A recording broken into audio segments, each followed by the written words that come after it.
Sahabat-sahabat remaja Katolik yang terkasih, salam jumpa kembali. Semoga video ini menjumpai sahabat semua dalam keadaan sehat dan bahagia. Di beberapa video materi sebelumnya, kita telah membahas tentang panggilan hidup berkeluarga. Kami berharap informasi yang kami sampaikan itu dapat membantu sahabat semua, khususnya sahabat yang sedang memikirkan untuk memilih jalan hidup berkeluarga suatu waktu nanti. Dan sahabat yang terkasih, di video kali ini kita akan membahas tentang pilihan panggilan hidup lainnya, yakni panggilan hidup membiara. Sebelum kita jauh melangkah, mari kita lihat terlebih dahulu pengertian atau arti kata biara. Menurut Kamus Besar Bahasa Indonesia, kata biara memiliki dua arti, yakni yang pertama rumah atau asrama tempat para petapa, dan yang kedua adalah bangunan tempat tinggal orang-orang laki-laki dan perempuan yang mengkhususkan diri terhadap pelaksanaan ajaran agama di bawah pimpinan seorang pemimpin menurut ajaran tarekatnya atau ajaran kelompok rohaninya. Dari pengertian kata biara ini kita dapat dengan sederhana mengartikan bahwa hidup membiara berarti hidup tidak kawin, yang kita kenal dengan istilah selibat, untuk mengikuti Kristus secara tuntas, total dan menyeluruh dengan mengikuti nasihat Injil pastinya. Dengan kata lain, hidup membiara adalah suatu corak atau cara hidup yang di dalamnya orang hendak bersatu dan mengikuti Kristus secara tuntas melalui kaul yang mewajibkannya untuk hidup menurut tiga nasihat Injil, yakni keperawanan atau kemurnian, kemiskinan, dan ketaatan. Dengan mengucapkan kaul keperawanan atau kemurnian, orang membaktikan diri secara total dan menyeluruh kepada Kristus dengan bebas memutuskan untuk tidak kawin sehingga seluruh energinya terarah pada kasih Kristus. Dengan mengucapkan kaul kemiskinan, orang berjanji akan hidup secara sederhana dan rela menyumbangkan apa saja demi kerasulan, tidak terikat pada harta duniawi dan tidak menggantungkan kebahagiaan pada harta apapun. Dan dengan mengucapkan kaul ketaatan, orang berjanji akan patuh kepada pimpinannya dan rela membaktikan diri kepada hidup dan kerasulan bersama, bukan kerasulan sendiri atau kemauan sendiri. Sahabat-sahabat remaja yang terkasih, sebenarnya kaul-kaul tersebut bukan inti hidup membiara. Yang menjadi inti hidup membiara adalah persatuan erat dengan Kristus melalui penyerahan diri secara total dan menyeluruh kepadanya. Hal itu diusahakan untuk dijalani melalui ketiga kaul yang kita bahas barusan. Jadi ketiga kaul itu adalah sarana untuk bersatu dengan Kristus secara total. Catatan kecil, bentuk hidup selibat ternyata tidak hanya dimiliki oleh mereka yang hidup membiara atau dalam kebersamaan dengan orang lain dalam satu biara. Corak hidup selibat lainnya adalah hidup tidak menikah yang dijalani oleh kaum awam demi tentunya kerajaan surga. Mereka memilih tidak menikah bukan karena menilai hidup berkeluarga itu jelek atau bernilai rendah, bukan, melainkan demi kerajaan surga. Dalam hidup tidak menikah, mereka menemukan dan menghayati suatu nilai yang luhur, yakni melalui doa dan karya, mereka memberikan cintanya kepada semua orang sebagai ungkapan kasih mereka kepada Allah. Tetapi mereka sendiri memilih tidak hidup dalam sebuah biara. Tidak menikah, tidak hidup dalam ikatan aturan biara, tetapi tetap aktif berdoa dan berkarya dalam dunia demi tegaknya kerajaan Allah pastinya. Sahabat-sahabat yang terkasih, mari kita kembali ke kehidupan membiara. Mari kita lihat lagi secara lebih terperinci ketiga kaul yang barusan kita bahas tadi ya. Kita akan lihat satu persatu secara lebih terperinci. Pertama, kaul kemiskinan. Sahabat, memiliki harta benda adalah hak setiap orang. Tetapi dengan mengucapkan dan menghayati kaul kemiskinan, orang yang hidup membiara melepaskan hak untuk memiliki harta benda. Ia hendak menjadi seperti Kristus, dengan sukarela melepaskan haknya untuk memiliki harta benda. Untuk dapat menghayati kaul kemiskinan dengan baik, diperlukan sikap batin rela menjadi miskin seperti yang dituntut oleh Yesus dari murid-muridnya.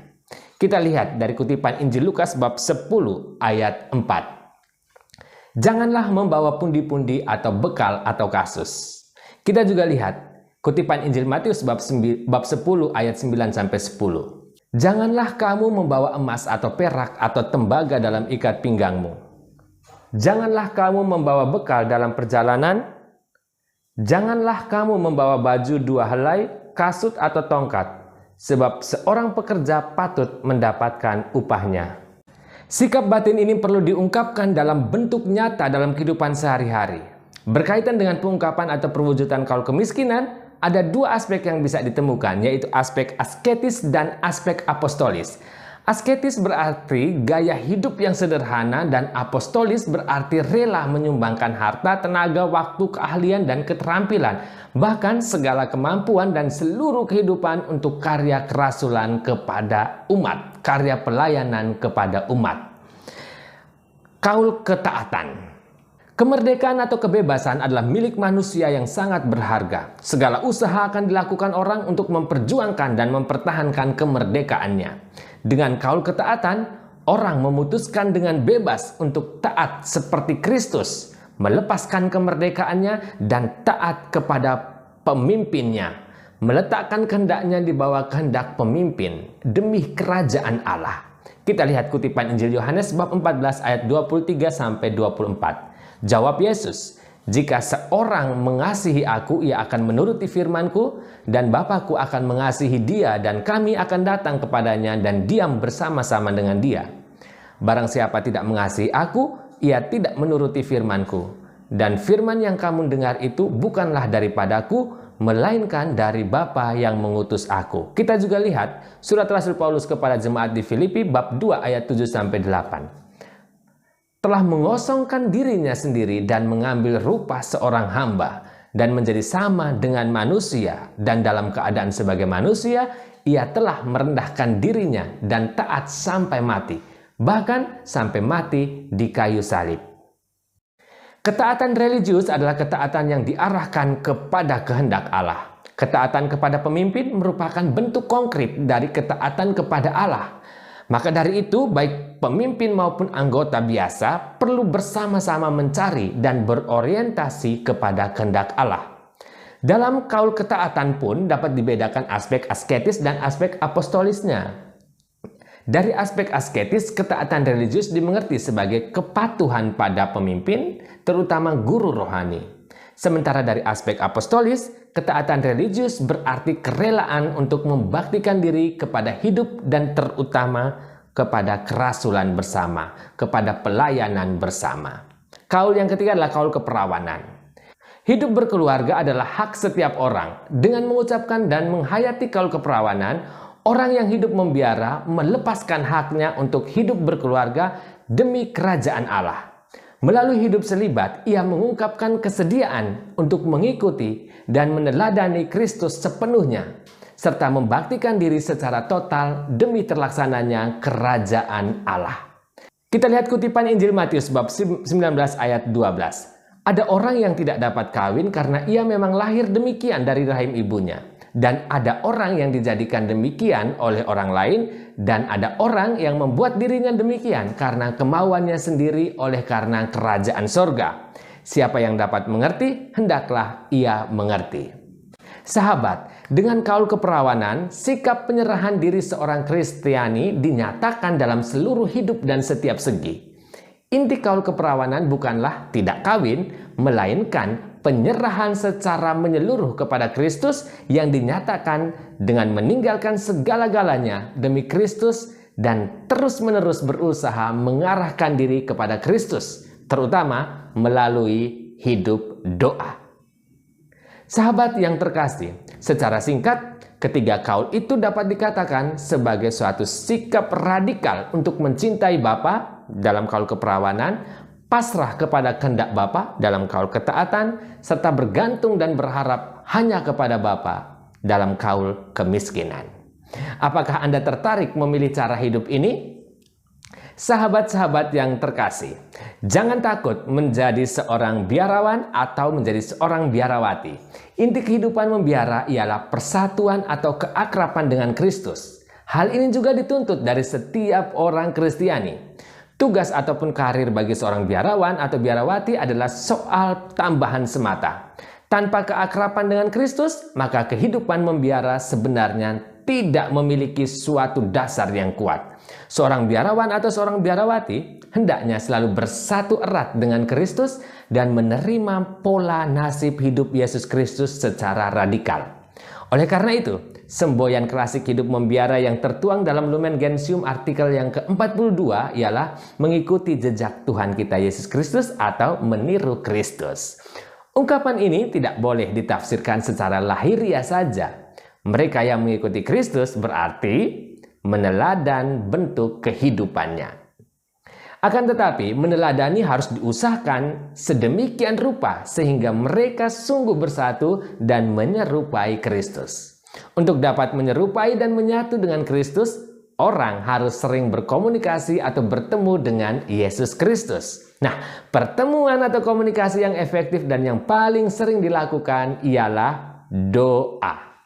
Seorang biarawan yang baik harus sering tenggelam dalam doa. Sebab doa merupakan suatu daya atau kekuatan untuk dapat meneladani dan bersatu dengan Kristus.